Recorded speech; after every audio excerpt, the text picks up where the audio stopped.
The glass hit the marble before anyone saw who dropped it. One sharp crack, then silence, then 60 people on a Manhattan rooftop stopped breathing at the same time.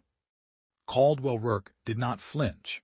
He stood at the center of the Callaway Club rooftop the way he stood everywhere, wide-shouldered, unhurried green velvet jacket, catching the cold November wind like armor, champagne in his left hand, not drinking it. He never drank at these things. Drinking was for people who needed something to do with their hands. Around him, senators orbited. Money moved through the room in handshakes and whispered numbers, the kind of party where everyone was performing for someone slightly above them. Except Caldwell, no one was above Caldwell Rourke. He had made sure of that. Then as head of security, a man named Darius Briggs touched his earpiece. Once, twice. His jaw shifted by exactly 2 millimeters. Caldwell had worked with Darius for 9 years and had never seen him do that. Near the elevator bank, 2 other guards exchanged a look, quick, clipped, the kind that meant something had already started. Caldwell turned to his associate, a lean, sharp-eyed man named Marcus Webb, and leaned close. Enough that only Marcus could hear. "They're here for me." Not a question, not a theory, a plain, hard fact, the kind of thing a man states when he has spent 42 years being the most important person in every room, and has never once been wrong about it. If you've ever watched a man so certain of something that his certainty itself becomes the danger, drop a comment right now, because what happened next is the part nobody talks about. First, welcoming CTA. Marcus laughed, reflex. Then he stopped because Caldwell wasn't smiling. Caldwell was always smiling at these events. The absence of that smile was its own kind of alarm. 15 seconds. Then the doors opened wide, and 4 armed men walked through them like they owned every single second that followed, and not one of them was looking at Caldwell. Nobody screamed right away. That was the part that nobody ever talked about afterward, the full 2 seconds of total silence before the first sound came out of anyone, like the room itself needed a moment to agree on what it was seeing. Then Tamara Osaibansu, the media heiress in the gold slip dress, made a sound deep in her throat. That unlocked everyone else. Chairs scraped. A senator went sideways behind a cocktail table. Venture capitalist named Preston dropped his phone face down on the marble and left it there. Like it was evidence at a crime scene, the 4 armed men moved through the panic without adjusting their pace. No shouting, no warnings, no badges, dark clothing with no markings, weapons raised but not fired, moving through the crowd the way water moves through cracks, finding the path of least resistance, filling every space with quiet purpose. Caldwell did not move back, he moved forward. 2 steps, slow, shoulders squared. He set his champagne flute on the balustrade gently, deliberately, and let his voice carry the full weight of a man who had ended careers with a single phone call. "Whoever you are, stop, right now." "Nothing." He pushed harder. "I have people in this room, judges, senators. You have no idea what you just walked into. Name your number and we end this tonight." The nearest armed man, wide as a doorframe, jaw like poured concrete, turned his head toward Caldwell for exactly 1 second, measured him, then turned away. Not with anger, not with fear, with something that landed in Caldwell's chest harder than either. 1. Indifference. Caldwell Rourke, who had never once in his adult life been looked past, had just been looked past. The leader came through the door last, younger than the others, calm in a way that lived deeper than training. He scanned the rooftop once, reading it the way a chess player reads a board at move 40.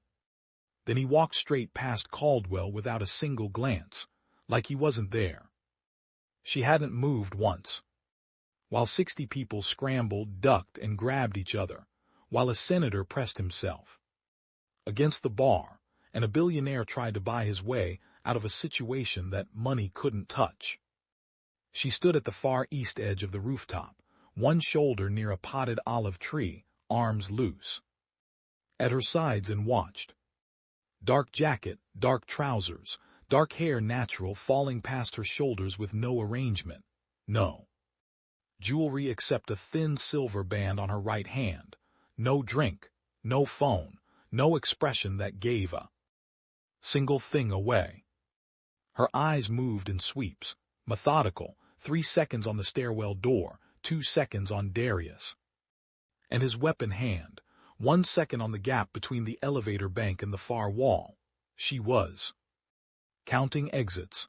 She had probably counted them before the party started. Caldwell noticed her because, in a room full of motion, she was the only thing that wasn't moving. And in his experience, stillness in chaos meant one of two things: total shock or total control. She did not look shocked. He moved toward her without thinking, which was strange. Caldwell Rourke did not move toward people without calculation, but something in the shape of the room had shifted in a way his instincts caught before his mind did. She was perhaps 36, perhaps 40. Her face was the kind that didn't give you a number. Brown eyes that didn't shine, they absorbed.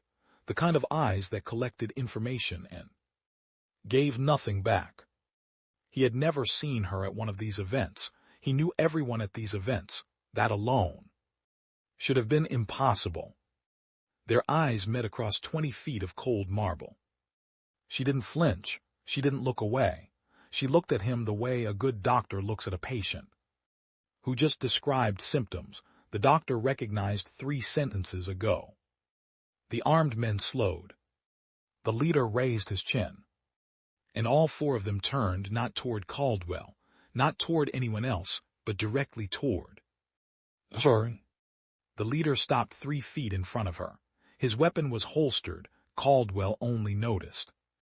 This now had been holstered since before he entered the room. This was not a threat. The body language was all wrong for a threat. His posture was the posture of a man reporting to someone, head slightly forward. Wait. Balanced, eyes that said, "We are ready, what do you need?"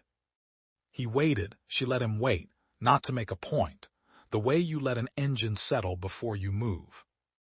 The room had gone completely still, not the scared kind of still, the kind that settles when something is happening that none of your usual categories can hold. 60 people, no one breathing. All of them watching a woman none of them had looked at twice all evening. Caldwell stood 10 feet away, running every read he had on the situation and getting nothing that came out clean. The leader spoke, low, stripped of everything except function. "We have a window of 14 minutes. Secondary unit is at street level. Exit vehicle is staged at the north entrance. Building cameras have been on a 30-second loop since." She lifted 2 fingers, barely. He stopped mid-sentence. The room still did not exhale. Caldwell watched her face, watched the way she processed the report, not with relief, not with urgency, with the particular expression of someone who has run this kind of operation many times and finds the current version slightly behind schedule. She checked the device on her wrist. Not a watch, something thinner, darker, with a faint pulse of light along the edge that came and went. What kind of woman gets extracted from a Manhattan rooftop by 4 armed men and receives the mission briefing like she is reviewing a memo she already wrote? Caldwell's mind hadn't finished forming that question when his body answered it for him. Something cold moved through him, slow, certain, and impossible to name. She exhaled once slowly, then 2 words, no drama at all. "You're late." Caldwell Rourke had been wrong before. Markets, partnerships. A port deal in 2019 that cost him $11 million and 3 months of sleep. He could name every mistake in order, going back 20 years, because naming them was the only way to keep them from repeating. But those mistakes all lived inside a system he understood. Numbers, leverage, people who wanted. Things he could provide. He knew how to read all of it. What was in front of him right now did not live inside that system. She pushed off from the stone ledge, not dramatically, not fast. She simply decided to stand. The way you do when waiting is finished, and the room changed, not the way it changes when a powerful person enters loud and announced and needing to be felt. It changed the way a room changes when someone flips a switch, before, after, nothing between. The senator to Caldwell's left, a man who had chaired closed-door intelligence hearings for 11 years without blinking, straightened his spine. He didn't know he did it. Darius Briggs lowered his firearm, not because he was ordered to, because something in the room's new arrangement made holding it feel like the wrong answer. She said 3 words to the leader, quiet. Caldwell caught the shape but not the sound. The leader nodded once, sharp, final, and 2 of the armed men moved to the stairwell without looking back. She had not raised her voice. She had not threatened anyone. She had not explained anything. And this entire rooftop, senators, billionaires, Caldwell's own trained security, had rearranged itself around her without being asked. Caldwell's hand went still at his side. Then just under the wind he caught it, one guard to another, a single word. A name that wasn't a name. 2 syllables passed between them like a match being lit in the dark. He didn't catch everything. But what he caught stopped him cold, and made him realize he had been standing in the wrong room his whole life. He crossed the distance in 5 steps. No hesitation, no calculation, just 5 steps across cold marble toward a woman who still hadn't acknowledged him, and that alone confirmed something had broken in the architecture of this night. Caldwell stopped 2 feet from her shoulder, close enough that she had to be aware of him. She gave no sign that she was. "Who are you?" He said it the way he said everything, like the answer was already owed to him, and this was simply the formality of collection. She was looking at the city. The Hudson sat dark and wide 60 stories below, laced with the lights of bridges that didn't care what was happening on this rooftop. She didn't turn. She read the skyline the way a general reads a map before a move that has already been decided. Caldwell's jaw tightened. He tried again, quieter, closer. "I asked you a question." Something crossed her face. Not anger, the specific kind of patience that has been running a long time and is nearly at its end. She still didn't answer. Instead, she checked the device on her wrist and pressed 2 fingers along its edge. Her lips moved with a sound so low it was less words than breath. Across the rooftop, the leader turned his head and gave one short nod. The senator 2 feet to Caldwell's right was staring at her with the expression of someone connecting a face to a file they were never supposed to see. That expression scared Caldwell more than the weapons had. "Ma'am." The armed man reappeared at the stairwell door, weapon at his side, posture straight, voice completely level. "Extraction is ready." 4 words, delivered the way a driver announces a car has arrived, routine, practiced like this, was simply the next item on a schedule she had written weeks ago. Caldwell stood there, 42 years old, master of every single room he had ever walked into, holding a question nobody was going to answer. For the very first time, he had no move left. She turned to face him. Not quickly, not as a reaction. She turned the way a door opens on its own time, on its own terms, and when her eyes landed on Caldwell fully, he understood why she had been careful about doing it until now. Her eyes were not warm, they were not cold, they were clear, the kind of clear that only comes from years in rooms where one wrong read costs everything. "This was not an attack," she said. Her voice was low, steady, carrying an accent that didn't settle into any single country. "The Sound of someone who had lived in too many places to belong to just one.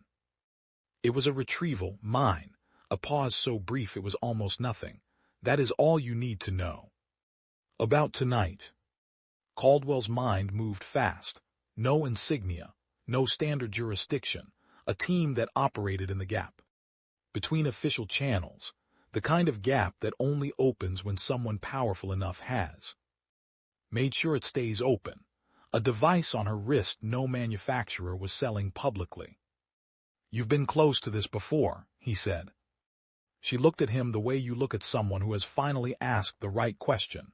16 months, she said. 2 words that reorganized everything. He thought he knew about the last year and a half of his life. 16 months. His network expanded through 4 port cities. Deals moved faster than they should have, permits cleared ahead of schedule. He had called it momentum. He had called it the reward for 20 years of discipline. He was beginning to understand it differently. Then she took one step toward him and said his full name, first, middle, last.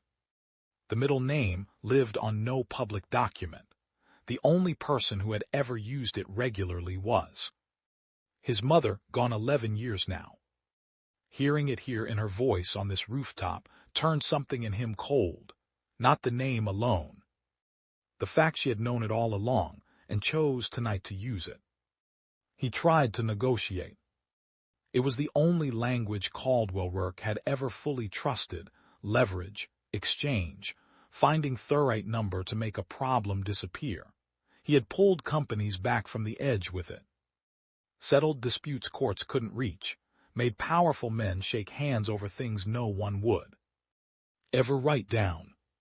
He named a senator, kept in office through 3 quiet funding cycles that left no trail. He named a director of a 3-letter agency who owed him 2 favors never collected. Then he named a number, the kind that had once redirected a government contract without raising a single question. She listened to all of it. No interruption, no reaction. She received every word the way a surgeon receives a patient's own diagnosis, full attention, zero surprise. When he finished, the wind was the only sound. The senator you named, she said, has operated under a provisional agreement with my office since before you met him, 3 years before. She let that settle. The director retired 8 months ago. His replacement sees the arrangement differently. A pause, and the number you quoted: we have tracked its path through 4 jurisdictions. We hold documentation your own accounting team has never seen. Each sentence was a door closing. Caldwell stood completely still. The man who always expanded into collapsing rooms was now taking up no space at all. Then she said something that had nothing to do with money or wire transfers, a detail from his 26th year, specific, buried, entirely outside any record he had spent 2 decades ensuring would never surface. His face held, he had trained it to hold. But his hands, loose at his sides, curled once slowly, like something that had just been told the full truth about itself for the first time. You built an empire, she said quietly, not without care. But you never understood the system you were inside. 7 words, final, the full weight of every single deal, every handshake, every room he had entered certain, settled onto him at once. Caldwell didn't speak. Not for a long moment. Not in the way a man pauses to think, in the way a man goes quiet. Because the ground beneath every word he might say has just shifted. In 42 years, silence had always been his to shape and return. Right now it belonged entirely to her. He looked at the city below. His network ran Seattle to Miami, ports, corridors, chains that moved millions of tons every year, built from a single warehouse contract in 2003 through 2 decades of compounding choices. He had always believed he built it because he was the kind of man who builds things. He was learning that believing something and it being true We're not always the same address. People like you are allowed to rise for a reason, she said. No notes, no performance, the way things sound when they've been carried for years. You think it is merit, sometimes it is, but merit runs inside a container. That container existed before you arrived and will stand after you. Leave, someone decides which cracks are manageable and which ones collapse the whole thing. You've been correcting me, Caldwell said. Redirecting, the word was exact, she meant the difference. For 16 months. This city, this assignment, a pause, the work started before that. The word assignment landed like something dropped from a height he couldn't measure. He had not been a person to her, he had been a location. Why tell me any of this? She held the question, the way you hold something you have rehearsed answering more than once. Because the ones we never tell, she said finally, always end up being the most dangerous. Then she offered him a choice, clean, quiet, the kind that only comes once and only to people someone has decided are worth the risk. Caldwell Rourke, who had moved on certainty his entire life, stood at the edge of everything. He built everything he had fought for, everything he had believed was his and could not find. The next step she was gone before the elevator doors opened. No announcement, no farewell.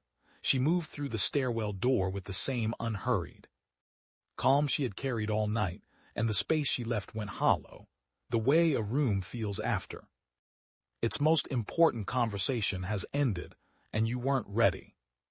The leader paused at the door for 1 second, found Caldwell across the rooftop, gave him a look that was neither warning nor apology, then stepped through.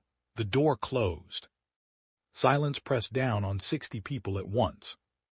Darius Briggs touched his earpiece twice. Nothing came back. Marcus Webb crossed the marble, mouth forming a question. Caldwell raised one hand. Marcus stopped. He stood alone at the east balustrade and looked at the skyline. Same city, different meaning. He had always read it as inventory, his reach, his proof, his name in port lights along the coast. Right now it looked like something he had been permitted to stand in front of and mistaken for something he owned. He would make calls in the morning. He already knew none would produce a name. No file, no record, no trace in any system his people could reach. The kind of nothing that takes years to construct. He looked toward the olive tree at the east edge, the ledge where she had stood for most of the evening. Nothing there, no glass, no mark, no proof anyone had ever occupied that space. He picked up his champagne flute, still full, still cold, a prop carried through a performance. Aimed the wrong way. He set it down. The most powerful person in the room never needed to prove it. 42 years, he had believed that sentence was his. Standing here now, he finally understood who it had always described, and what it would cost him to live inside that truth. If this story reached you, drop a comment and share what it stirred. Subscribe and turn on notifications. Every story on this channel is built to stay with you. The next one is coming, don't miss it.